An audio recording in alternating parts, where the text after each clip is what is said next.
থেকে 3 মিনিটের একটি ছোট গল্প শুনে যাবেন, আশা করি ভালো লাগবে। একটি ছেলে খুবই সাদাসিধা ছিল।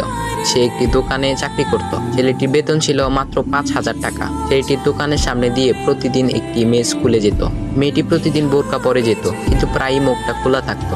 একদিন হঠাৎ করে ছেলেটির নজর পড়লো মেয়েটির দিকে। এভাবে বেশ কয়েকদিন যাবার পর মেয়েটি বুঝতে পারলো ছেলেটি তাকে লক্ষ্য করে। মেয়েটিও বাঁকা চোখে ছেলেটির দিকে তাকাতে শুরু করলো। ছেলেটি মেয়ের চলাফেরা দেখে মুগ্ধ হলো।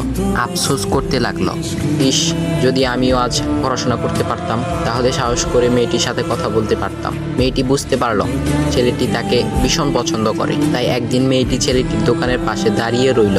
তখন ছেলেটি দুপুরের খাবার খাওয়ার জন্য দোকানের বাইরে আসে। সে চায়ের দোকানে গিয়ে 5 টাকার একটি রুটি খেয়ে পানি পান করে আসতে লাগলো।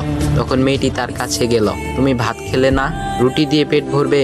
তখন ছেলেটি মেয়েটিকে দেখে অবাক হয়ে গেল। তখন ছেলেটি বলল, আমি ভাত খেলে আমার মা, বাবা আর ছোট বোনকে কি খাওয়াবো? মেয়েটি শিক্ষিত, তাই অল্পতেই বুঝে গেল।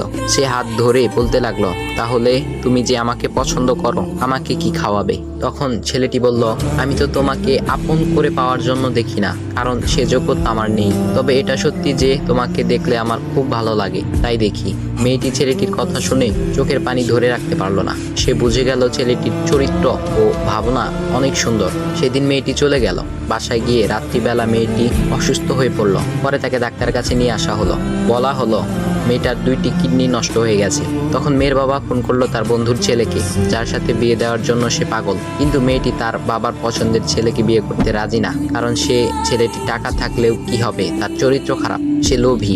এদিকে মেয়েটির কোনো লোভ ছিল না। যাই হোক, হবু জামাই আসার পর তাকে সব খুলে বলল, তোমার থেকে একটি কিডনি খুলে আমার মেয়েকে দাও। তুমি তো বলছো আমার মেয়েকে তুমি অনেক ভালোবাসো, তাকে পেলে তুমি ভালো হয়ে যাবে, তাহলে আজ পরীক্ষা দাও। তখন ছেলেটি বলল, আমি আপনার রোগা মেয়েকে বিয়ে করতে পারবো না, আমার কি সুস্থ মেয়ের অভাব নাকি? এ বলে সে চলে গেল।